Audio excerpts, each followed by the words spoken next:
Bismillahirrahmanirrahim. Assalamualaikum warahmatullahi wabarakatuh. Alhamdulillahirabbil alamin wassalatu wassalamu ala Rasulillah wa ala alihi wa sahbihi wa man walah wa ba'du. Alhamdulillah teman-teman semuanya, rekan-rekan peserta daurah fikih puasa Ramadan yang kelima, yang keempat atau yang kelima ini. Dan alhamdulillah Allah masih mengizinkan kepada kita semua untuk bisa beristiqomah dalam thalabul ilmi ini, mempelajari tentang tata cara ibadah puasa Ramadan yang sesuai dengan Al-Quran dan Sunnah Rasul Sallallahu Alaihi Wasallam. Dan semoga ini menjadi satu amal soleh yang diterima oleh Allah Subhanahu Wa Taala, yang bisa memberatkan timbangan hasanat kita di yaumil qiyamah. Allahumma amin. Pembahasannya ada dua, yaitu tentang qunut dan tentang i'tikaf. Tentang qunut dan tentang i'tikaf. Dan ini adalah pertemuan yang ke-8 ya. Pertemuan ke-8, tersisa 3 pertemuan lagi Pak. Insya Allah tersisa 3 pertemuan lagi. Kita ingin merasakan bisa menyelesaikan satu kitab daurah, itu rasanya seperti apa ya. Dan nanti kita berdoa agar Allah Subhanahu Wa Taala memberikan kemuliaan ini lagi, keutamaan amal ini lagi kepada kita di pertemuan-pertemuan berikutnya gitu. Dan jangan kira Pak bahwa satu masalah ilmu, satu demi satu permasalahan ilmiah, satu demi satu ilmu yang kita pelajari dari syariat Allah Subhanahu Wa Taala itu pahalanya sangat besar Pak. Ada yang bisa menggugurkan dosa-dosa kita, ada yang juga bisa mengangkat derajat kita di dunia dan di hari akhir gitu Pak. Maka setidaknya 2 hal itu cukup bagi kita untuk mendapatkan pahala dari Allah Subhanahu Wa Taala di balik thalabul ilmi kita ini. Di zaman ditambah lagi Pak, semakin besar pahala itu saat ujiannya semakin besar. Apa ujian hari ini? Ujian hari ini orang lebih memilih untuk bersantai, liburan, hiburan, pergi sana dan seterusnya daripada duduk di majelis ilmu Pak. Jadi ketika gangguan itu semakin besar gitu, melihat orang-orang sekitar kita pun banyak yang sudah mulai meninggalkan majelis-majelis ilmunya. Tapi saat kita hadir Pak, maka semakin besar juga pahala yang akan Allah Subhanahu Wa Taala berikan pada kita semua. Yang kita harapkan Pak, semoga saja dari amal soleh ini anak-anak kita menjadi terperbaiki Pak. Karena kan ini jalan untuk bertakwa kepada Allah. Dalam surat An-Nisa Allah menyebutkan, siapa yang takut jika kalian wafat anak-anak kalian menjadi lemah, maka hendaknya kalian bertakwa kepada Allah. Di antara jalan untuk bisa menyampaikan kita kepada ketakwaan yang sesungguhnya adalah thalabul ilmi. Makanya Pak, di sela-sela kita majelis ilmu ini titipkan doa kepada Allah. Angkat doa kepada Allah. Semoga anak-anakku ya Rabb terjaga keimanannya, dunianya, kemudian kesolehannya, akhiratnya. Itu dipanjatkan Pak di sela-sela waktu kita bermajelis ilmu. Itu yang pernah dilakukan oleh Imam Al-Ghazali. Beliau di majelis ilmu itu tidak pernah meninggalkan doa Rabbana hablana min azwajina wa dzurri. Akhirnya keturunan-keturunannya orang-orang soleha, dzurriatan thayyibah gitu Pak. Jadi majelis ilmu adalah waktu mustajab. Jangan pernah kita tinggalkan doa-doa terbaik kita di waktu-waktu mustajab ini, diantaranya menuntut ilmu ini. Yang paling kita harapkan diantaranya adalah kebaikan generasi kita setelah kita lebih dahulu meninggalkan mereka keharibaan Allah Subhanahu Wa Taala. Baik, kita masuk pembahasan tentang qunut. Pembahasan tentang qunut. Halaman 154. Pembahasan yang pertama adalah tentang definisi kata qunut. Qunut pakai qaf. Apa sih arti qunut secara bahasa? Ternyata di sini disebutkan secara bahasa itu memiliki arti yang banyak. Qunut banyak artinya. Di antaranya adalah menahan dari berbicara. Seperti saum juga kan, saum juga menahan dari berbicara. Ternyata qunut juga secara bahasa memiliki arti yang sama dengan saum, yaitu menahan dari berbicara. Apa dalilnya? Kisah dari Zaid bin Arqam radhiyallahu taala anhu. Beliau berkata, dahulu kami itu berbicara ketika sedang sholat bersama Rasul. Dahulu kata Zaid bin Arqam, ini kan generasi awalun Pak, yang rumahnya Darul Arqam ini Pak. Beliau bilang dahulu kami itu suka berbicara saat sholat. Sampai akhirnya Allah menurunkan firman-Nya, wa qumu lillahi qanitin. Berdirilah menghadap Allah qanitin, kunut, penuh dengan kunut. Artinya apa? Dilarang berbicara. Kemudian Zaid berkata, maka kami diperintahkan untuk diam. Hadis Bukhari Muslim. Sehingga dari hadis ini secara bahasa kunut artinya adalah menahan dari berbicara. Itu kisah pertama. Yang kedua, arti kunut yang kedua secara bahasa adalah memanjangkan qiyam dalam sholat. Qiyam itu berdiri. Memanjangkan qiyam, berlama-lama qiyamnya saat sholat. Gitu. Di sini disebutkan dari Jabir radhiyallahu taala anhu, dia berkata, ketika turun firman Allah yaitu wa qumu lillahi qanitin, ini surat apa Pak? Surat Al-Baqarah ayat 228. Saat ayat ini turun, nomor 2 sama ayatnya turun yang ini, Nabi SAW bersabda, salat yang paling afdal adalah salat yang kunutnya panjang, yang qiyamnya itu panjang. Maksudnya bacaan surat setelah Al-Fatihah, hadis Muslim. Jadi berdasarkan hadis ini, arti kunut adalah memanjangkan qiyam dalam salat gitu. Yang ketiga, arti kunut secara bahasa adalah taat. Arti kunut secara bahasa adalah taat. Dan ini adalah arti asalnya. Arti apa? Arti asalnya. Allah Subhanahu wa taala berfirman, wal qanitina wal qanitat.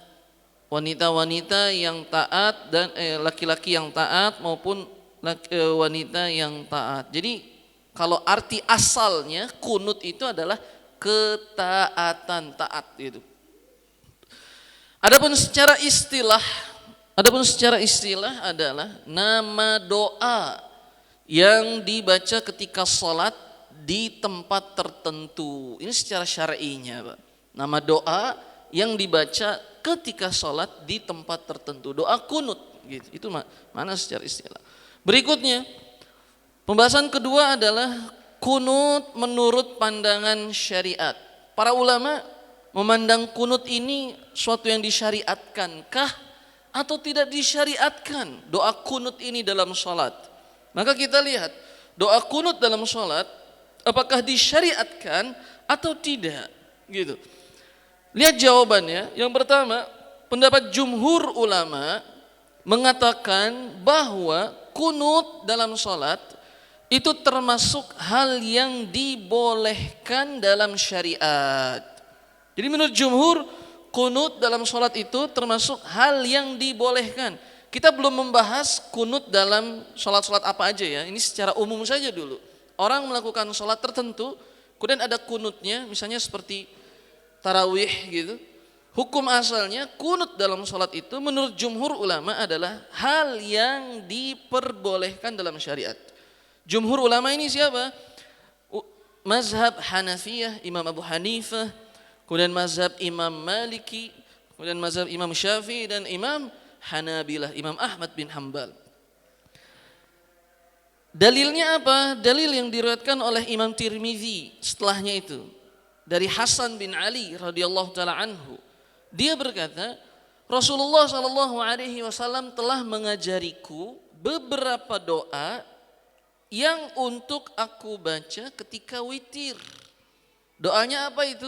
Allahumma hdini fi man hadait, wa afini fi man afait, wa tawallani fi man tawallait, wa barik li fi ma a'tait, wa qini syarra ma qadait, sampai akhir. Gitu. Ini doa witirnya, doa kunutnya kapan? Dibaca ketika witir. Hadisnya ini berbicara tentang witir. Gitu ya. Hadisnya berbicara tentang witir. Hadis diriwayatkan oleh Imam Tirmizi. Di bawahnya itu ada hadis yang diriwayatkan oleh Imam Abu Daud. Tambahannya ada. Apa itu tambahannya? Wala ya'izzu man adait. Ini hadis diriwayatkan oleh Imam Abu Daud dan disahihkan oleh Imam Albani. Walaupun sebagian ulama ada yang mengatakan bahwa hadis ini dhaif, lemah. Sebagian ulama ada yang mendaifkan, sebagian ulama ada yang mensahihkan. Di antaranya yang mensahihkan adalah Syekh Albani rahimahullahu taala. Jadi menurut jumhur doa kunut di witir itu disyariatkan. Doa kunut di witir itu disyariatkan. Adapun pendapat yang kedua diriwayatkan bahwa Imam Malik. Kalau yang pertama tadi ulama di mazhab Maliki. Pendapat jumhur itu maksudnya mazhabnya Maliki adalah ulama-ulama di mazhab Imam Malik yang datang setelah Imam Malik. Adapun pendapat yang kedua ini adalah riwayat langsung dari Imam Maliknya itu sendiri. Beliau berkata apa? Tidak ada kunut dalam witir maupun witir di selain Ramadan. Ini pendapat Imam Malik. Kemudian kita lihat, dan Imam Abdul Bar, Imam Ahmad, Imam Ibnu Khuzaimah, dan Imam Ibnul Qayyim mengatakan bahwa tidak ada yang sahih dalam bab kunut pada salat witir. Ini menurut pendapat Imam Malik itu sendiri, kemudian Imam Ahmad itu sendiri, salah satu riwayat Imam Ahmad, kemudian Imam Ibnu Khuzaimah dan Imam Ibnul Qayyim. Kalau mereka berpendapat tidak adanya kunut di witir, Pak. Tapi tentu pendapat jumhur mengatakan adanya kunut di witir. Hadisnya yang disahihkan oleh Syekh Albani.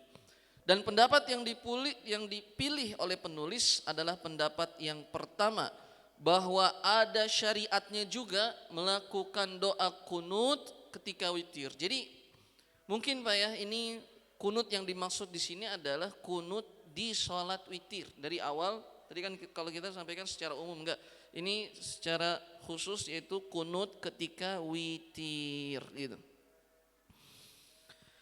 Nah, pembahasan berikutnya dan yang diambil oleh penulis adalah pendapat jumhur bahwasanya kunut itu tidak ada witir. Tapi bagi mereka yang ingin melakukan kunut saat witir itu diperbolehkan karena riwayatnya langsung dari Imam Malik. Jumhur mengatakan ada, dan bagi yang tidak ingin melakukan kunut di witir itu tidak mengapa karena Imam Malik juga Imam Ahmad gitu, Imam Ibnul Qayyim berpendapat demikian.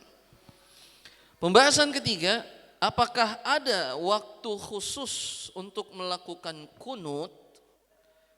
Para ahli ilmu berbeda pendapat dalam masalah ini. Yang pertama, pendapat dari mazhab Maliki, ulama mazhab Maliki, ulama mazhab Syafi'i, dan salah satu riwayat dari Imam Ahmad bahwa kunut pada salat witir dilakukan di setengah kedua bulan Ramadan, tanggal 16 ke atas. Ngeri Pak? Kapan kunut di witir itu dilakukan? Menurut pendapat pertama ini, kapan dilakukannya Pak? Tanggal 16 Ramadan sampai akhir. Gampang ya Pak ya? Ini sebagian pendapat yang pertama. Ulama mazhab Maliki, ulama mazhab Syafi'i, dan sebagian pendapat dari Imam Ahmad, kunut dalam witir itu dilakukan di tanggal 16 Ramadan ke atas. Pendapat yang kedua, kunut dalam witir itu dilakukan setiap harinya. Setiap hari, setiap kali ingin sholat witir di Ramadan maupun di luar Ramadan, sunnah melakukan kunut gitu. Ini adalah pendapat siapa? Pendapat ulama di mazhab Imam Abu Hanifah dan salah satu pendapat dari sebagian mazhab Imam Syafi'i gitu. Jadi maksudnya gini teman-teman, kadang dalam satu mazhab itu ulamanya ada dua pendapat dalam satu mazhab. Ada yang berpendapatnya ini, sebagian ulama mazhab Syafi'i berpendapat kunutnya itu di 16 Ramadan ke atas. Tapi sebagian ulama mazhab Syafi'i juga mengatakan doa kunut mah di sholat witir itu setiap hari. Setiap kalian ingin sholat witir maka ada kunutnya. Jadi maksudnya kadang dalam satu mazhab para ulamanya kadang berbeda pendapat. Yang ketiga, ada yang berkata bahwa kunut pada witir dilakukan setiap harinya kecuali pada setengah awal Ramadan. Ini mah kebalikannya gitu. Yang keempat, kunut witir itu dilakukan di semua malam Ramadan. Lagi-lagi ini pendapat dari sebagian ulama mazhab Syafi'i. Sebagian ulama mazhab Syafi'i ternyata ada yang mengatakan semua malam Ramadan kunut dalam witir. Ringkasannya begini teman-teman. Ringkasannya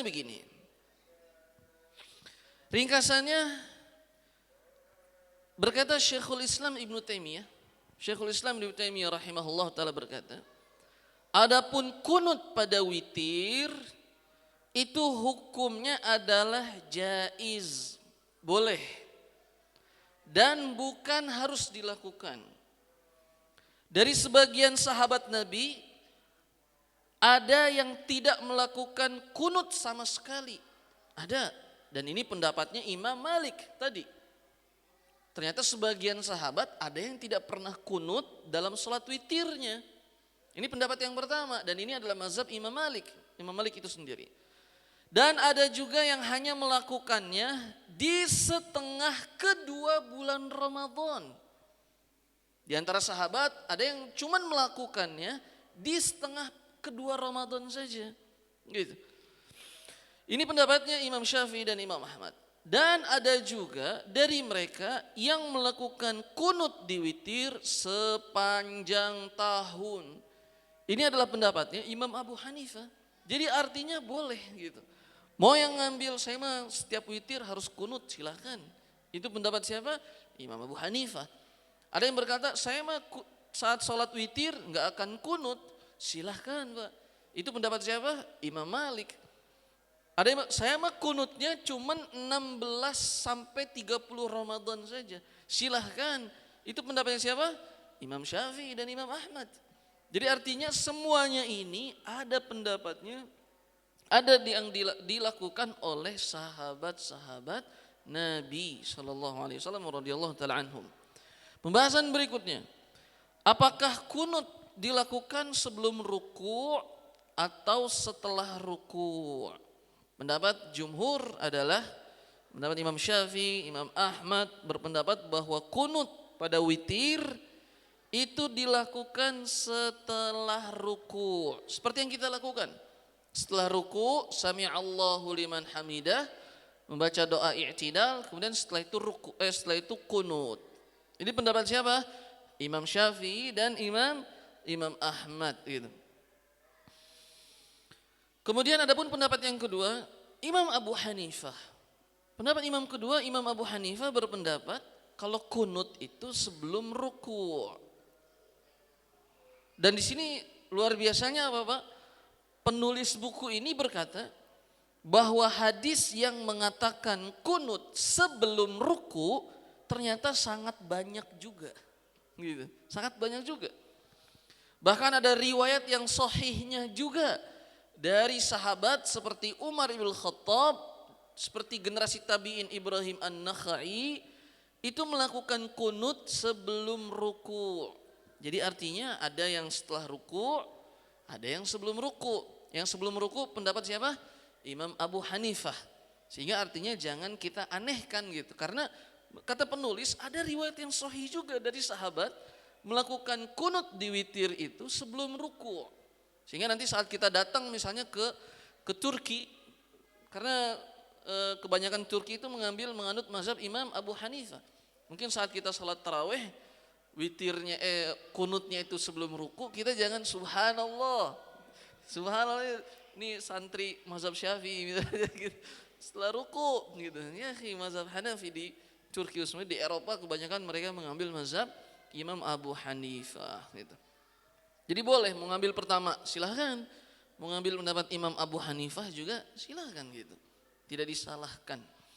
Sifat doa kunut. Bagaimana sih doa kunut itu? Para ulama berbeda pendapat. Maksudnya doa kunut itu apa sih? Para ulama ternyata berbeda pendapat tentang isi doa kunut itu apa. Kita lihat. Yang pertama, pendapat yang pertama adalah harus dengan hadis yang sampai kepada Nabi.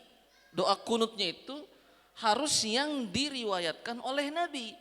Dan ternyata yang diriwayatkan oleh Nabi itu cuma apa Pak? Allahumma hdini fi man hadait. Kalau kita jadi imam, Allahumma hdina fi man hadait.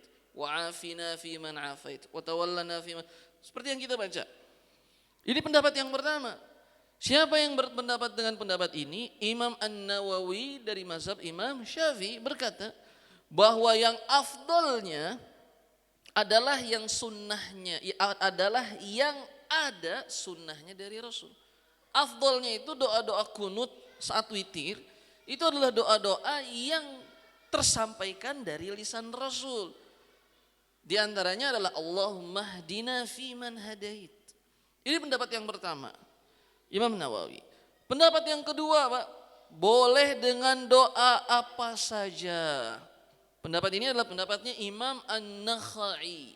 Imam An-Nakhai salah satu ulama di generasi tabi'in. Beliau berkata, kunut witir itu adalah doa dan istighfar. Doa dan istighfar. Dan yang dipilih adalah pendapat yang kedua. Kata penulis, pendapat yang kedua ya dalam kitab. Dan yang dipilih adalah pendapat kedua. Karena ada riwayat yang sahih bahwa sahabat lain pun ada yang membaca doa kunut selain yang disampaikan oleh Al-Hasan bin Ali. Allahumma hdina fiman. Ada sahabat yang membaca doa kunut tidak dengan doa itu. Seperti Umar bin Khattab yang diriwayatkan oleh Abdul Razzaq dengan sanad yang sahih. Tapi ada catatannya di sini, Pak. Ada catatannya, berkata Syekh Bakar Abu Zaid, apabila seorang imam atau siapapun yang ingin membaca doa kunut yang ditambahkan dari doa kunut Al-Hasan bin Ali tadi itu, yang Allahumma hdina. Siapa yang ingin menambahkan doa kunut dari doa Allahumma hdina fiman hadait, maka dia harus memerhatikan 5 hal. Gitu ya. Yang pertama adalah doa tambahannya itu harus yang sejenis dengan riwayat yang ada. Sejenis dengan riwayat yang ada. Emang yang riwayat yang ada itu apa? Meminta hidayah, meminta ampunan, meminta keberkahan, meminta perlindungan dari Allah Subhanahu wa taala dan memuji-muji Allah Subhanahu wa taala. Itu, Pak. Yang kedua, termasuk doa-doa yang umum disebutkan dalam Al-Quran dan Sunnah. Doa-doanya yang disebutkan dalam Quran, misalnya seperti apa? Rabbana hablana min azwajina, itu kan Quran, ayat Quran. Kemudian Rabbana la tuzigh qulubana ba'da idh minta hidayah. Kemudian doa Quran lagi apa? Rabbana atina fid dunya hasanah wa fil, itu doa dalam Quran. Doa dalam hadis itu banyak, seperti misalnya Allahumma inna nas'alukal huda wat tuqa wal afafa wal ghina. Kemudian Allahumma innaka afuwun tuhibbul afafa fa'anni. Jadi harus doa-doa yang memang dia diriwayatkan oleh Quran dan hadis-hadis Nabi SAW.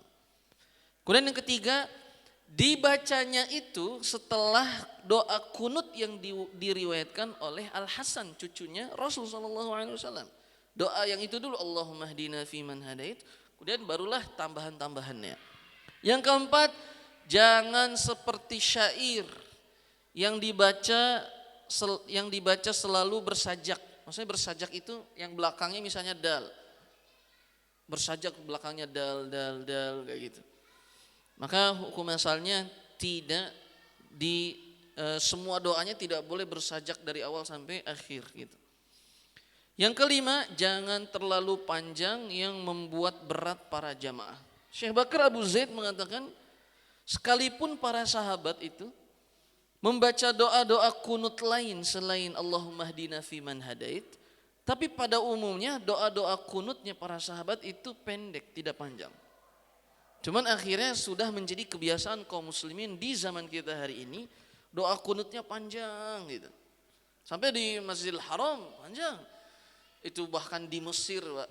Di Mesir ada memang masyarakat di Mesir itu mencarinya sengaja masjid ini, Pak, yang doa kunutnya panjang karena mereka akan menangis di situ. Kebayang, Pak, doa kunutnya saja itu bisa menandingi lama 2 rakaatnya. Doa kunutnya itu, Pak. Ada, Pak, di Mesir. Teman-teman saya juga kadang, ya kita ke Syekh Fulan, masjid Fulan, di tempat Fulan. Kenapa emang? Itu kunutnya panjang, semua orang sampai sholatnya di parkiran mobil semua, luar biasa. Ternyata salah satu yang dicari doa kunutnya, karena di situ orang pada nangis. Dan mereka doa kunutnya bisa nangis karena paham. Nah, repot kita ini, gitu. Kita ini gak paham. Iya gitu, loh ini ya Allah ya Rahman. Mereka menikmati dan seterusnya. Tapi ternyata para ulama, Syekh Bakar Abu Zaid justru sunnahnya kunut itu tidak panjang. Tapi bukan berarti langsung kita bicarakan yang tidak-tidak. Enggak, silahkan ada yang mau panjang silahkan. Ada yang mau pendek juga silahkan gitu. Dan yang afdolnya memang yang tidak terlalu panjang. Yang afdolnya memang tidak terlalu panjang. Tapi saat ingin memanjangkan sesekali silahkan. Hal-hal yang mustahab pada kunut. Saat kunut, apa nih yang harus kita lakukan? Ini hal-hal yang mustahabnya. Yang pertama, mengangkat suara ketika membaca kunut. Saat kita jadi imam atau salat sendiri, baca kunut. Maka mustahabnya, sunnahnya, dianjurkannya mengangkat suara. Yang kedua, kalau kita jadi imam dengan bentuk jama', Allahumma hdina fi man hadait, wa'afina makena, bukan Allahumma hdini gitu. Yang ketiga, berselawat kepada Nabi, dan ini adalah pendapatnya mazhab Imam Syafi'i dan Imam Ahmad, berselawat. Kemudian yang keempat, mengangkat kedua tangan. Tapi lihat di sini, jumhur ulama mazhab Imam Hanafiyah, Syafi'iyah dan Hanabilah, Imam Ahmad, mustahab mengangkat tangan ketika kunut witir. Tapi lihat pendapat yang kedua, Imam Malik berpendapat tidak mengangkat tangan ketika doa kunut witir. Sehingga nanti saat di Masjidil Haram kadang banyak orang juga yang menganut mazhab Imam Maliki di sana dari negeri Afrika. Adik-adik mungkin di teras di situ dulu ya mainnya ya. Boleh main tapi di teras, pinter. Ditutup pintunya punten. Iya, terima kasih adik-adik. Banyak juga mazhab Imam Malik tidak mengangkat tangan saat witir, saat doa witir. Tapi jumhur ulama mengangkat tangan. Yang kelima, mengaminkan doa kunut. Pendapat mazhab Imam Malik, Imam Ahmad dan mazhab dari ulama Syafi'iyah, mereka mengatakan mustahab, dianjurkan hukumnya mengaminkan imam pada doa kunut di witir. Mustahab, dianjurkan, arti mustahab itu dianjurkan. Aminkan. Imam Ibnu Qudamah berkata, jika imam membaca doa kunut, maka makmum mengaminkannya. Amin, amin. Dan tidak ada perbedaan antar ulama dalam masalah ini. Tidak ada perbedaan ulama dalam masalah ini, kita mengaminkan doa kunut yang dibaca oleh imam kalau kita menjadi makmum. Adapun saat kita jadi makmum, apakah harus amin juga? Tidak. Allahumma hdini fi man hadait, amin. Wa'afini fi man afait, amin. Enggak. Kalau kita salat sendiri. Tapi kalau kita jadi makmum, maka aminkan doa-doa kunut yang dibaca oleh imam. Tapi catatannya di sini, Pak. Adapun ketika pujian yang sedang dibaca, pujian kepada Allah, maka tidak diaminkan, melainkan diam. Misalnya contoh dari Allahumma hdina saja, yang pujian kepada Allah itu adalah innahu la yadhillu man walait wa la ya'izzu man adait tabarakta rabbana wa ta'alait. Itu bukan doa, itu lagi pujian kepada Allah. Sehingga kita tidak perlu mengaminkan. Misalnya contoh lagi apa? Allahumma lakal hamdu hatta tarda walakal hamdu ba'dar ridha walakal hamdu idza radit. Nah, itu tuh tidak perlu amin. Tapi masalahnya kan kita kagak tahu nih mana yang sedang memuji Allah, mana yang memang ini lagi doa begitu. Jadi otomatis kita semuanya tuh amin, amin, amin gitu. Padahal saat imam lagi memuji Allah tidak perlu diaminkan. Pembahasan terakhir dalam kunut, apakah disyariatkan mengusap wajah dengan dua tangan setelah doa kunut? Lihat sini, ada 6 pendapat nih Pak. Yang pertama, dari Umar bin Khattab berkata bahwa Rasulullah SAW dahulu ketika mengangkat dua tangannya dalam berdoa, maka beliau tidak meletakkan tangannya sampai ia mengusap wajahnya terlebih dahulu. Hadis mungkar. Nah tadi hadis mungkar. Hadis mungkar diriwayatkan oleh Imam Tirmidzi. Gitu. Imam Hammad hadisnya mungkar kenapa? Karena ada salah satu perawinya namanya Hammad bin Isa, ini kayaknya bin Isa, dan dia dinilai dhaif jiddan oleh para ulama ahlul hadis. Ini hadisnya hadis mungkar. Dari As-Sa'ib bin Yazid dari ayahnya bahwa Nabi SAW jika berdoa maka akan mengangkat kedua tangannya dan mengusap wajahnya dengan tangannya. Hadis riwayat Imam Abu Daud dan ternyata hadisnya adalah dhaif. Hadisnya lemah juga. Kenapa? Karena salah satu perawinya ada yang namanya Hafs bin Hisham. Ia ini dinilai majhul. Majhul itu tidak diketahui. Siapa ini? Hafs bin Hisham. Kok ada muncul perawinya? Oh, di antara perawi hadis ini ada Hafs bin Hisham. Dia tidak dikenal oleh para ahlul hadis. Siapa ini? Perawinya ini tidak dikenal, majhul. Juga ada Ibnu Laylahiyah yang dinilai dhaif juga oleh para ulama ahlul hadis. Jadi artinya, Pak, itulah akhirnya kita jadi tahu cuman agama Islam saja yang akhirnya sanad ini dipelajari. Sehingga para ulama kalimatnya gini. Gimana? Al-isnadu minal Islam. Sanad itu termasuk dari ajaran agama kita. Cuman ajaran agama Nabi Muhammad SAW saja yang ada sanadnya. Agama-agama lainnya tidak ada, Pak. Sampai akhirnya itulah yang menjadi sebab ikhtiarnya di dunia ini. Agama Islam itu bisa sampai akhir zaman terjaga.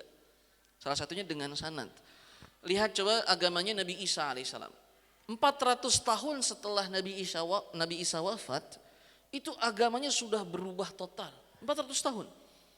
Umat Islam udah berapa tahun, Pak? Udah 1400. Berapa kali lipatnya itu? 3 kali lipat lebih. Tapi agama Islam belum berubah. Salah satunya dengan apa? Dengan sanad. Dan dari sini kita bisa mengetahui, Pak, mana pemahaman yang hak dan pemahaman yang batil. Itu dilihat dari sanadnya. Karena kita tidak sebatas begitu saja melakukan ibadah kalau memang ternyata hadisnya itu sanadnya bermasalah. Seperti hadis ini misalnya, ada perawinya majhul. Ini siapa? Siapa tadi di sini? Hafs bin Hisham. Siapa? Tidak dikenal dia sebagai seorang perawi hadis. Karena memang di zaman itu, Pak, banyak orang-orang yang berdusta atas nama Nabi SAW. Sampai akhirnya ada yang berdusta atas nama Nabi SAW yang berkata, siapa saja yang wafat di tenggorokannya ada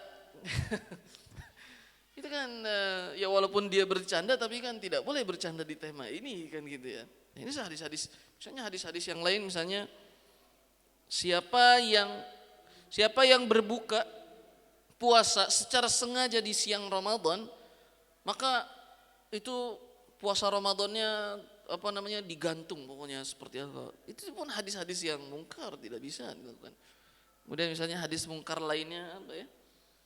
Banyak hadis-hadis mungkar itu. Jadi artinya isnad itu, para ulama mengatakan ini, kalau bukan karena sanad, Pak, kalau bukan karena sanad, laqala ma syaa man syaa. Maka orang lain akan berbicara apapun tentang agama ini, Pak. Akhirnya artinya tidak boleh setiap kita itu main asal bicara tentang agama, nggak bisa, Pak. Kalau tidak ada sanadnya, riwayatnya mana gitu. Nah, orang yang berada di atas jalan Rasul Shallallahu Alaihi Wasallam, dia yang mengikuti hadis-hadis, riwayat dan seterusnya. Bahkan disebutkan para ulama hadis itu dia sebagai para pejuang tentara yang berada di perbatasan negeri-negeri Islam. Coba bayangkan nih, Pak, perbatasan negeri-negeri Islam. Itu kan dikirim kem-kem tentara kan gitu, Pak. Itulah para ulama-ulama hadis. Mereka akan saat menerima pemikiran nih, Pak, yang ingin masuk ke negeri Islam, maka para ulama hadis akan melihat dulu riwayatnya mana, riwayatnya apa. Kalau riwayatnya tidak bisa diterima, itu ditepis sama ulama hadis, tidak boleh, untuk menjaga kemurnian agama. Sehingga ahlu hadis itu sangat luar biasa kedudukannya, Pak. Kita lihat lanjutnya berikutnya. Imam Malik ditanya tentang hukum mengusap wajah setelah berdoa. Wahai Imam Malik, bolehkah seorang mengusap wajah setelah berdoa, saat kita berdoa mengangkat tangan, bolehkah mengusap wajah setelah berdoa? Imam Malik berkata, aku tidak mengetahui hal tersebut. Tuh, Mas Imam Malik. Artinya saat kita mempelajari ini, kita menjadi bertambah wawasan kita menjadi bijak juga. Salah.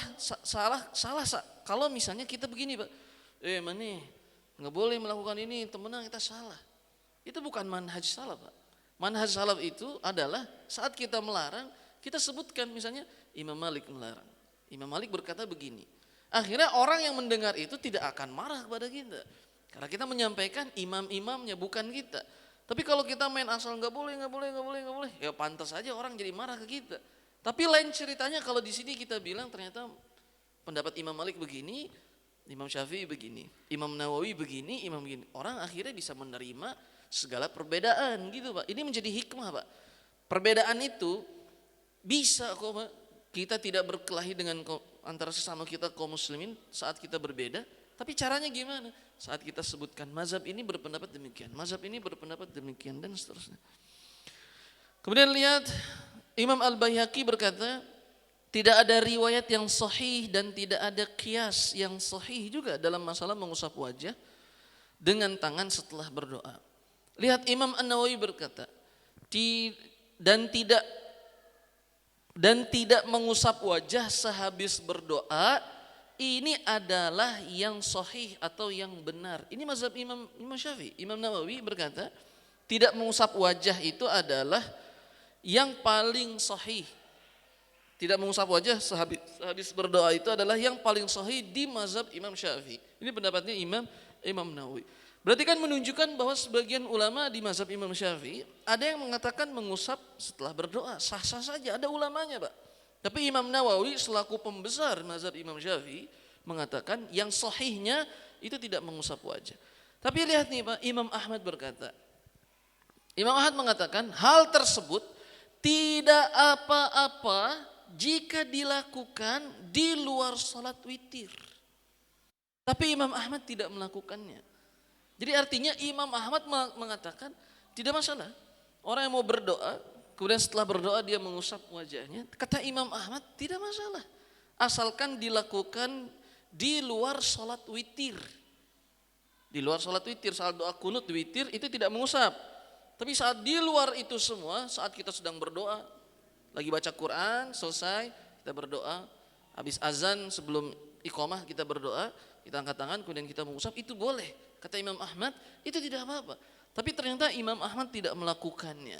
Sekalipun beliau membolehkan, tapi Imam Ahmad tidak melakukannya. Alhamdulillah, kita selesai tentang kunut dan tentang i'tikaf, tidak terlalu banyak insyaallah ta'ala, Pak. Kita mulai pembahasan yang kedua tentang i'tikaf. Pertama berkaitan tentang i'tikaf adalah arti i'tikaf. Arti i'tikaf. Berkata Imam Ibnu Qudamah, i'tikaf secara bahasa adalah menetap di suatu tempat. Kemudian menahan diri agar menetap di tempat itu.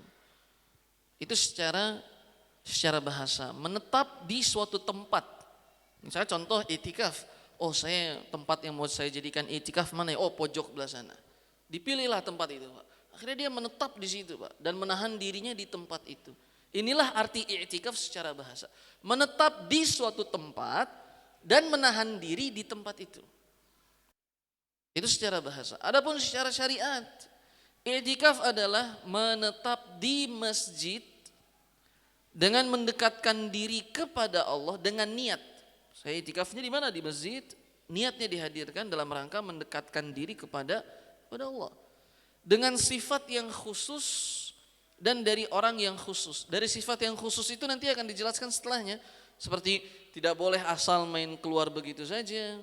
Ada hal-hal yang tidak boleh dia lakukan. Seperti Ibunda Aisyah saat i'tikaf itu ada keluarganya yang sakit, beliau hanya melewati saja begitu. Tidak mampir ke rumah saudaranya itu, kemudian ta'ziyah sedang sakit dan seterusnya, tasliyah sedang sakit dan seterusnya. Ternyata tidak. Ibunda Aisyah hanya dari rumahnya itu berjalan sampai ke masjid tempat i'tikafnya dan hanya mengisyaratkan saja, gitu.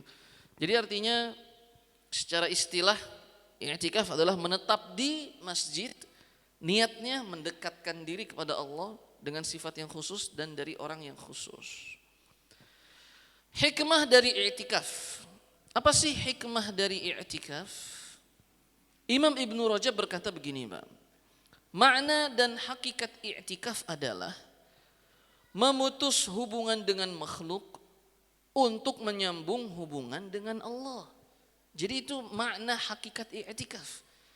Saat i'tikaf artinya itu kita sudah memilih, Pak, untuk memutus hubungan dengan makhluk dan memfokuskan menyambung hubungan dengan Khalik, yaitu Allah Subhanahu wa taala. Jadi itulah i'tikaf.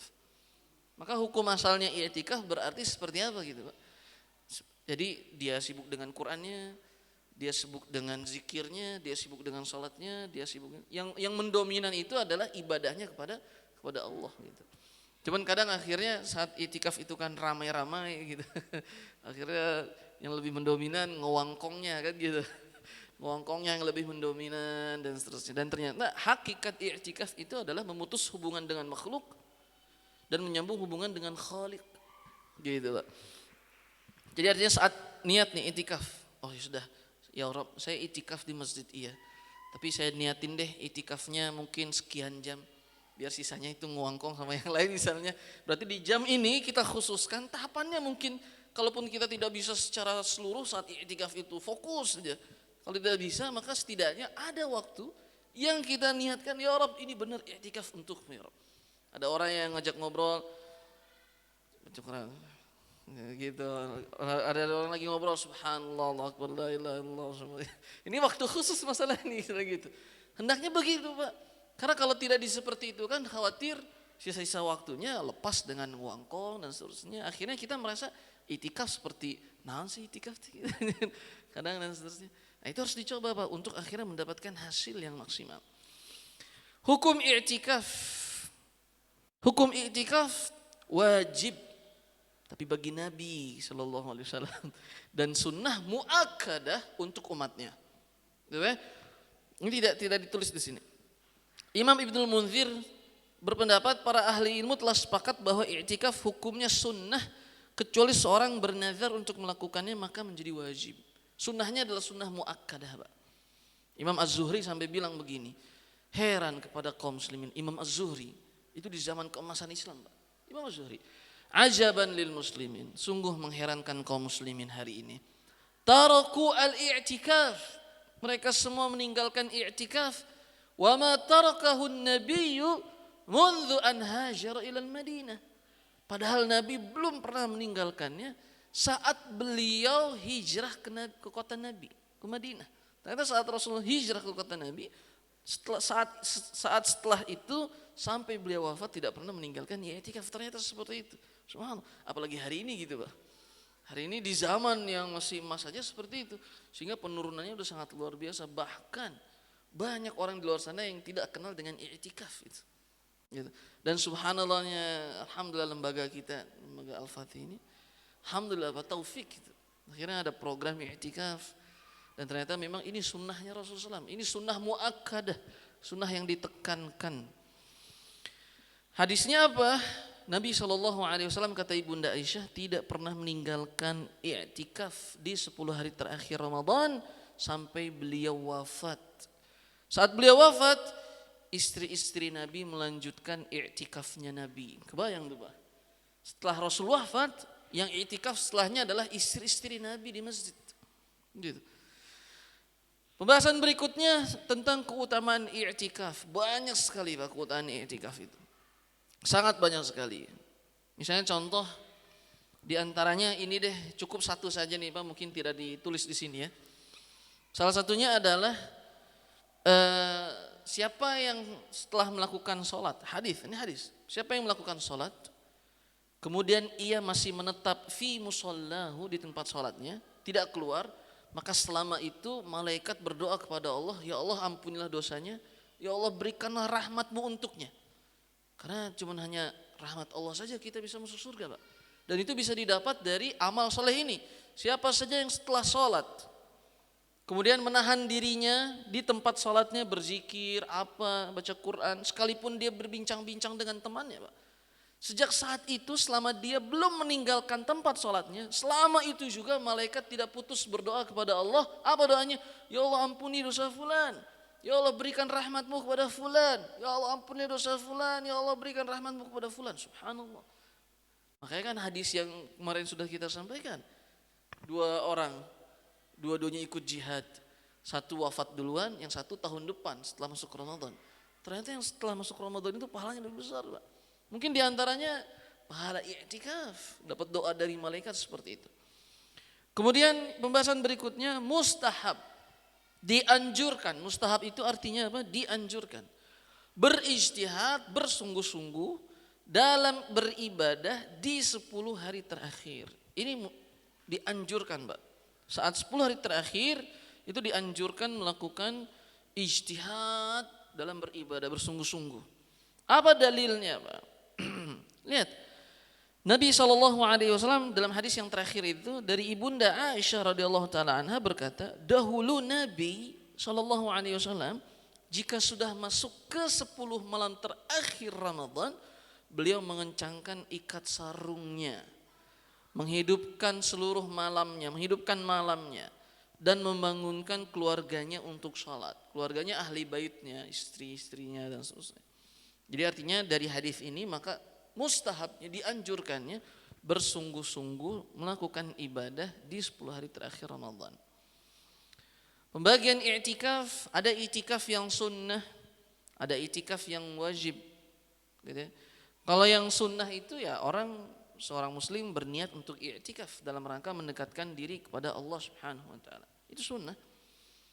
Kemudian i'tikaf juga memang khususnya di 10 terakhir Ramadan, tapi jika melakukan selain itu pun bisa. Barang sejam atau 5 menit, 10 menit di hari-hari lain selain 10 hari terakhir itu bisa. Sunnah, i'tikaf sunnah. Kalau wajib, i'tikaf yang wajib saat dia bernazar. Kalau saya mendapatkan keuntungan sekian-sekian dalam bisnis saya ini, saya akan beriktikaf. Itu menjadi wajib. Itu menjadi wajib. Pembahasan berikutnya sedikit lagi. Waktu sedikitnya i'tikaf itu berapa? Dan kapan mulai masuk i'tikaf? Itu kapan? Dan kapan selesainya dari i'tikaf itu? Yang pertama, waktu sedikitnya i'tikaf itu berapa menit? Yaitu kapan saja seorang melakukan, walaupun cuma 1 jam, 5 menit, tidak ada waktu sedikitnya. Yang kedua, kapan mulai masuk ke masjid untuk i'tikaf? Adapun pendapat Imam Ahmad mengatakan setelah sholat subuh hari ke-20. Misalnya sekarang 19 malam 20. Besok tanggal 20 setelah sholat subuh masuk ke tempat i'tikaf. Itu pendapatnya Imam Ahmad. Kalau jumhur ulama, Imam Abu Hanifah, Imam Malik, Imam Syafi'i dan salah satu riwayat Imam Ahmad mengatakan menjelang maghrib di malam ke-20. Berarti misalkan sekarang 19 nih, malam 20, besok 20, nih 19 malam 20. Berarti tadi itu menjelang maghrib kita udah datang sekarang nih udah i'tikaf. Ini pendapat jumhur. Tapi kalau Imam Ahmad di subuh tanggal 20 gitu. Kapan selesainya i'tikaf? Lihat di sini, Pak. Imam Malik dan Imam Ahmad berpendapat bahwa malam Idul Fitri masih bermalam di masjid. Masih bermalam tuh. Takbiran berarti masih bermalam di masjid. Ini pendapatnya Imam Malik dan Imam Ahmad. Adapun Imam Abu Hanifah dan Imam Syafi'i berpendapat bahwa keluarnya itu setelah tenggelamnya matahari pada malam Idul Fitri. Dan ini yang dipilih oleh penulis. Jadi malam takbiran, maghribnya itu sudah selesai. Ramadan sudah selesai kan, maghrib pindah tuh langsung ke bulan Syawal. Maka menurut Imam Abu Hanifah, Imam Syafi'i itu keluarnya itu adalah pas maghrib sebelum takbiran. Jadi bisa jalan-jalan tuh Pak takbiran, mawai, pawai gitu kan. Mazhab Syafi'i, ini mazhab Syafi'i, maka kita mau mazhab Syafi'i ini, alhamdulillah. Berarti entah nanti kebijakannya seperti apa. Kan kalau kemarin kan memang wajib setelah Lebaran mengambil pendapat Imam Malik dan Imam Ahmad gitu. Syarat-syarat sah i'tikaf ada 8. Singkat saja di sini Islam berakal, tamyiz, niat seperti amalan-amalan ibadah, syarat-syarat ibadah. Apakah harus disyariatkan suci dari haid, nifas dan junub? Jawabannya adalah tidak, walaupun perbedaan antar ulama. Lihat Pak. Misalnya halaman 164 syarat kelima. Apakah harus suci dari haid, suci dari nifas, dan suci dari janabah orang yang ingin i'tikaf? Ternyata para ulama berbeda pendapat, Pak. Lihat nih, Pak, ini yang banyak dipertanyakan oleh kaum muslimat. Jumhur ulama, lihat ini jumhur ulama mazhab imam yang 4, kebayang nih Pak. Jumhur ulama dari mazhab yang 4 mengatakan tidak boleh. Wanita yang haid, wanita yang sedang nifas, seseorang yang sedang janabah junub tidak boleh beriktikaf sampai akhirnya dia selesai dari suci dari janabahnya itu. Ini pendapat jumhur ulama yang 4. Dalil-dalilnya banyak. Di sini ada ayat Quran, saya tidak menulis itunya ya, nomor suratnya. Kemudian ada hadis juga. Tapi lihat pendapat yang kedua, Pak, pendapat Imam Al-Muzani. Imam Al-Muzani ini salah satu ulama di mazhab Imam Syafi'i. Bahkan Imam Syafi'i, Pak, sampai bilang Al-Muzani nasiru madhabi. Al-Muzani ini adalah penolong mazhabku. Akhirnya beliau memiliki pendapat yang berbeda dengan Imam Syafi'i. Beliau memiliki pendapat yang berbeda dengan Imam Syafi'i, Imam Al-Muzani. Dan pendapat beliau didukung oleh Imam Abu Dawud Al-Zahiri, mazhab kelima. Apa pendapatnya? Boleh bagi wanita yang haid, yang sedang nifas, seorang yang sedang junub, boleh melakukan i'tikaf. Dalilnya adalah, kita lihat misalnya, Ibunda Aisyah pernah diminta untuk mengambilkan suatu barang yang ada di dalam masjid. Tapi Ibunda Aisyah berkata kepada Rasul bahwasanya aku sedang haid. Nabi SAW menjawab, sungguhnya haid kamu itu bukan ada pada tanganmu. Yang ngasih haid itu bukan Anda, tapi Allah Subhanahu wa taala. Akhirnya Ibunda Aisyah masuk ke dalam masjid dan mengambilkan barang yang diminta Rasul sallallahu alaihi wasallam. Artinya wanita haid diizinkan masuk juga oleh Rasul ke masjid. Kan yang mengatakan wanita haid tidak boleh beriktikaf karena dia tidak boleh masuk masjid. Dalilnya adalah, wahai orang-orang yang beriman, janganlah kalian meninggalkan sholat, janganlah kalian mendekati sholat sedangkan kalian dalam keadaan mabuk atau dalam keadaan junub sampai kalian bersuci. Dibantah sama Imam Al-Muzani, sama Imam Abu Dawud Al-Zahiri, wahai jumhur, firman Allah menyebutkan jangan dekati sholat, bukan jangan dekati tempat sholat. Kalau jumhur ulama dalilnya ini, janganlah kalian dekati sholat. La taqrabus sholata, bukan musolla. Musolla tempat sholat. Ini disebutnya dalam Al-Quran sholat. Jadi Imam Al-Muzani dan Imam Abu Dawud Al-Zahiri mengatakan, firman Allah itu menyebutkan jangan dekati sholat sampai kalian suci. Kalau tempat sholat boleh-boleh saja. Kemudian misalnya hadis jumhur, dalil jumhur bahwasanya saat Idul Fitri itu Rasul meminta hari raya itu wanita-wanita yang sedang haid nifas diminta untuk keluar juga untuk menyaksikan. Untuk menyaksikan. Kemudian dipisahkan tempatnya. Dijawab lagi, dipisahkan tempatnya itu bukan artinya dilarang dari beriktikaf karena mereka disuruh keluar di tempat yang sama tempat sholatnya kaum muslimin, cuman dibedain aja tempatnya agar tidak menjadi kacau barisan sholat. Kalau misalnya kita sholat di sini yang sedang ada lagi haid, lagi ini dan seterusnya, itu barisan jadi kacau. Sehingga itu tidak menunjukkan pelarangan untuk berdiam diri di masjid bagi wanita yang haid. Sehingga singkat cerita adalah sah saat beriktikaf wanita yang sedang haid itu boleh gitu.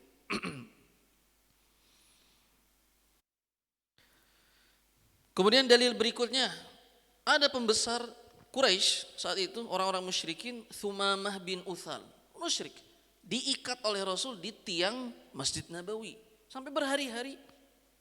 Padahal kan yang lebih najis itu secara ma'nawi gitu. Orang-orang musyrik kan tidak boleh dilarang mereka masuk ke dalam masjid karena mereka dianggap masih tidak najis, dianggap najasah gitu, orang musyrik gitu, orang yang musyrik.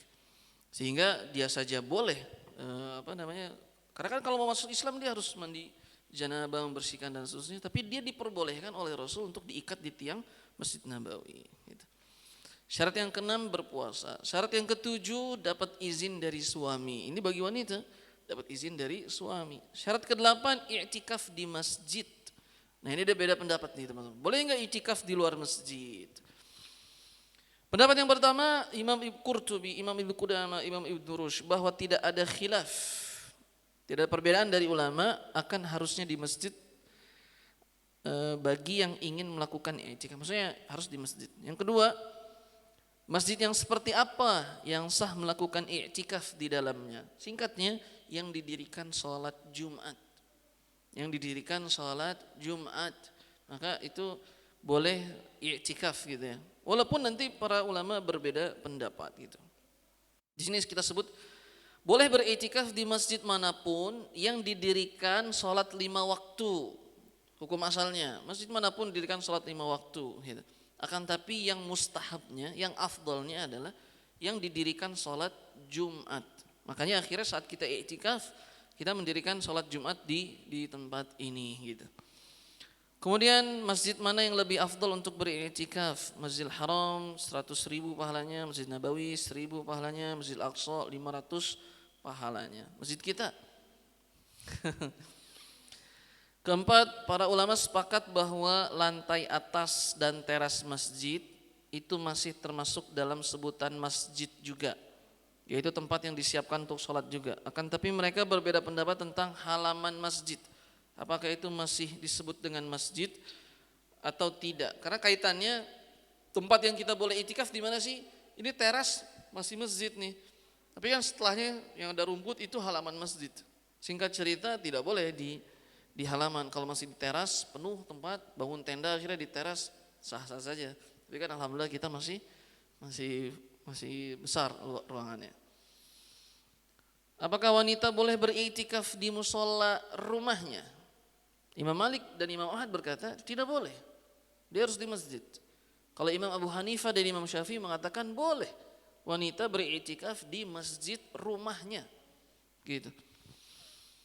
Dan pendapat yang dipilih oleh penulis adalah pendapat pertama, dan ternyata ini juga yang diambil oleh Imam Nawawi. Jadi Imam Nawawi menyelisihi Imam Syafi'i, menyelisihi pendiri mazhabnya, mengambil pendapat Imam Malik dan Imam Ahmad. Hal-hal yang membatalkan i'tikaf, kita cepat saja.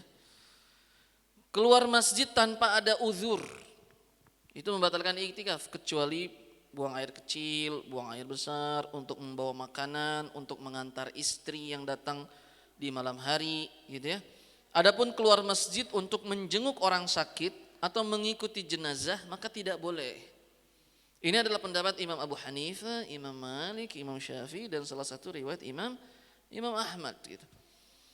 Kemudian yang kedua, jika melakukan hubungan intim dengan istrinya, dan ini adalah pendapat juga, ini tidak boleh. Ini membatalkan i'tikaf. Hal-hal yang bisa membatalkan i'tikaf. Yang ketiga, melakukan muqaddimah. Itu juga tidak boleh, muqaddimah.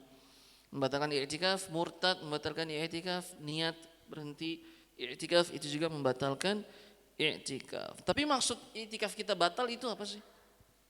Maksud i'tikaf kita batal apakah akhirnya pahala kita batal dan seterusnya?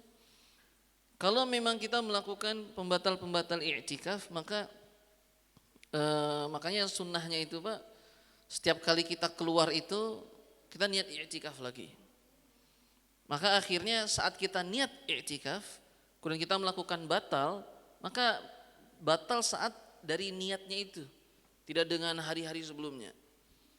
Jadi kapan kita memulai i'tikaf kemudian batal, maka batalnya itu dari awal kita memulai. Maka artinya setiap kali itu, setiap hari kita niat, ya Allah saya niat i'tikaf hari ini karenamu ya Rabb. Sehingga ketika kita batal itu adalah batal saat kita niat itu. Gitu loh. Hal-hal yang mubah ketika sedang beriktikaf, makan dan minum di masjid mubah, tidur di masjid mubah, mengenakan pakaian yang bagus mubah, melazimkan satu tempat di masjid, dilazimkan tempatnya itu mubah. Melakukan sunnah-sunnah fitrah di masjid, mencukur, gunting kuku, mubah. Kemudian tapi dengan tetap menjaga kebersihan masjid. Mubah hukumnya untuk ikut sholat jenazah dan menjenguk orang sakit selama masih di masjid dan tidak keluar. Maksudnya kalau yang sakit di tempat masjid itu, kemudian sholat jenazah di masjid itu boleh. Kalau di tempat lain tidak. Mubah hukumnya mencuci kepala dan menyisir rambutnya karena pernah dilakukan oleh Nabi. Mubah hukumnya bagi para istri untuk menengok suaminya sedang i'tikaf di masjid. Ini juga hal-hal yang mubah. Begitu juga yang dianjurkan adalah memakai parfum. Ini sebenarnya di awal. Memakai parfum itu hal-hal yang dianjurkan. Memakai parfum, kemudian mandi, kemudian memakai pakaian bersih. Adapun hal-hal yang dilarang ketika sedang beriktikaf, jual beli di dalam masjid. Tidak boleh. Jual beli di dalam masjid itu dilarang. Dilarang. Kita bisa mendapatkan dosa karena melanggar ayat. Jual beli dalam masjid dilarang. Kemudian di sini Imam Syafi'i berkata tidak apa-apa dengan jual beli, menjahit, berbincang-bincang selama bukan hal yang dilarang. Kalau Imam Malik mengatakan boleh jual beli yang ringan-ringan saja. Imam Ahmad berkata orang-orang yang sedang beriktikaf itu tidak boleh baginya jual beli. Jadi perbedaan pendapat ulama ya. Imam Malik, Imam Syafi'i boleh, tapi jual beli yang ringan-ringan saja. Kalau Imam Ahmad tidak boleh melakukan jual beli kecuali suatu hal yang harus dibeli seperti makanan atau yang semisalnya. Terakhir, pembahasan tentang Lailatul Qadar. Keutamaan malam Lailatul Qadar, barang siapa yang melakukan satu ibadah, Pak, itu pahalanya 83 tahun. Sebagian ulama mengatakan bukan 83 tahun. Sebenarnya dalam bahasa Arab penyebutan khairum min alfi syahr, lebih baik dari 1000 bulan, kalimat 1000 bulan itu unlimited. Orang Arab akhirnya ngomongnya cuma 1000 karena di zaman mereka kan 1000 itu jumlah yang sangat besar di zaman itu. Sehingga bukan secara hitung-hitungan 1000 bulan, kalau 1000 bulan kan 83 tahun. Ternyata sebagian ulama enggak, ini menunjukkan tentang unlimited, pahalanya besar sekali gitu. Kemudian mendapatkan ampunan yang di malam Lailatul Qadar melakukan ibadah di malam mendapatkan ampunan sangat luar biasa teman-teman. Nah, itu tentang keutamaannya. Kapan malam Lailatul Qadar? Berbeda-beda para ulama mengatakan, tapi ada satu hadis yang ada yang mengatakan malam 21, 27, 29, yang jelas intinya yang ganjil-ganjil. Malam itu ganjil. Walaupun Imam Abu Hanifah mengatakan malam Lailatul Qadar itu tidak mesti di 10 hari terakhir bulan Ramadan. Bisa Allah pilih kapanpun. Intinya yang melakukan qiyamul lail sepanjang malam, sepanjang tahun, maka dia pasti akan mendapatkan malam Lailatul Qadar. Barang siapa yang setiap malam melakukan qiyamul lail pasti akan mendapatkan Lailatul Qadar. Tadi kan pertanyaannya, kita kagak nih misalnya. Jadi gimana dong? Ya ada 10 hari terakhir malam ganjil, ada satu kisah, Pak. Rasulullah SAW bermimpi. Ini saya tutup kisah nih, Pak, tentang kapan malam Lailatul Qadar itu. Rasulullah SAW bermimpi. Di mimpi itu malaikat Jibril memberitahu kepada Nabi SAW bahwa malam Lailatul Qadar itu terjadi di malam sekian. Disebutkan, Pak, angkanya.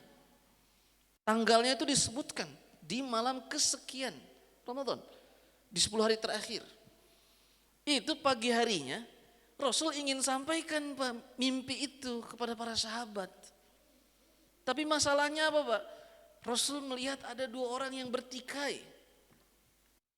Sehingga Rasul sibuk mendamaikan 2 orang yang bertikai ini terlebih dahulu. Kemudian Rasul terbuat lupa mimpinya itu, Pak. Pernah kan kita mimpi, misalnya bangun pagi nih, oh ini pengen saya cerita ini ke istri saya. Hilang begitu saja. Aduh, cerita mimpi apa gitu. Itu Rasulullah SAW bilang, langsung akhirnya setelah melihat ada 2 orang yang bertikai mengganggu konsentrasi Rasul, kemudian Rasul langsung, subhanallah. Semalam itu malaikat Jibril mengasih tahu dalam mimpi bahwasanya malam Lailatul Qadar itu terjadi di tanggal sekian Ramadan. Tapi karena kalian bertikai, akhirnya mimpi itu hilang dari pikiran Rasul SAW. Tapi akhirnya Rasul berkata, yang aku ingat adalah di pagi harinya itu keningku ini basah dengan tanah, pasir, Masjid Nabawi itu kan belum keramik kayak begini, Pak. Basah dengan ini. Nah, ada sahabat yang menunggu momen itu. Kapan Rasul setiap habis sholat subuh, ketika matahari udah mulai terbit, dilihat, oh nggak ada nih, nggak ada tandanya. Dilihat lagi, oh nggak ada lagi tandanya. Dilihat lagi, nggak ada lagi. Sampai akhirnya ditunggu tuh selama Ramadan tuh ditunggu selama Ramadan. Ini bukan di 10 hari terakhir, Rasul menyebutnya masih awal-awal Ramadan. Ditunggu sama sahabat, ditunggu sampai akhirnya beliau mendapati subuh hari Rasul itu keningnya ada pasir dan pasirnya agak basah. Akhirnya para sahabat itu ditanya, tanggal berapa itu? Tanggal berapa, Pak? Ada yang mengatakan itu tanggal 21, ada yang mengatakan itu malam 27. Itu kan Rasul bilang, kisahnya tuh begini-begini. Itu Allah kasih tahu tahun ini tuh tanggal sekian. Dan saat itu keningku sedang dibasahi. Akhirnya para sahabat nunggu kapan Rasul ininya begini. Ternyata ada riwayat mengatakan ternyata itu malam 21. Ada juga yang mengatakan itu malam 27. Tapi nggak ada yang bisa dipastikan. Agar akhirnya orang berijtihad sampai selesai Ramadan. Adapun tanda-tanda kalau benar ini malam Lailatul Qadar adalah pertama hening, Pak. Malam itu hening. Kemudian dia tidak panas, dia tidak dingin. Kemudian ketika kita sholat itu, ini yang saya dapat dari kiai saya, itu bulu, kita mendapatkan rasa merinding ketika sholat, tiba-tiba khusyuk, tiba-tiba hadir, tiba-tiba kita kok mudah menangis, tiba-tiba bulu kuduk itu berdiri, merinding dan seterusnya. Merinding bukan takut ya Pak, merinding karena terharu, kemudian kita suasana yang khusyuk gitu. Kemudian malam terlihat cerah Pak, malam itu cerah terlihat cerah. Kemudian apalagi di antara tanda-tandanya itu wallahu taala a'la wa a'lam bishawab. Alhamdulillah kita selesai, berhubung sudah jam 10 juga. Semoga Allah Subhanahu wa taala memberikan kepada kita ilmu yang bermanfaat. Semoga Allah Subhanahu wa taala memberikan ampunannya kepada kita semua, maghfirahnya kepada kita semua. Semoga Allah Subhanahu wa taala menjadikan kita semua sebagai hamba-hambanya yang Allah bebaskan dari neraka Allah Subhanahu wa taala, juga istri kita, keluarga kita, keturunan-keturunan kita, Allahumma amin. Mari sama-sama kita cukupkan dengan baca doa hamdalah dan doa kafaratul majlis. Alhamdulillahirabbil alamin. Subhanakallahumma wa bihamdika asyhadu an la ilaha illa anta astaghfiruka wa atubu ilaik. Wallahu a'lam bishawab. Wassalamu alaikum warahmatullahi wabarakatuh.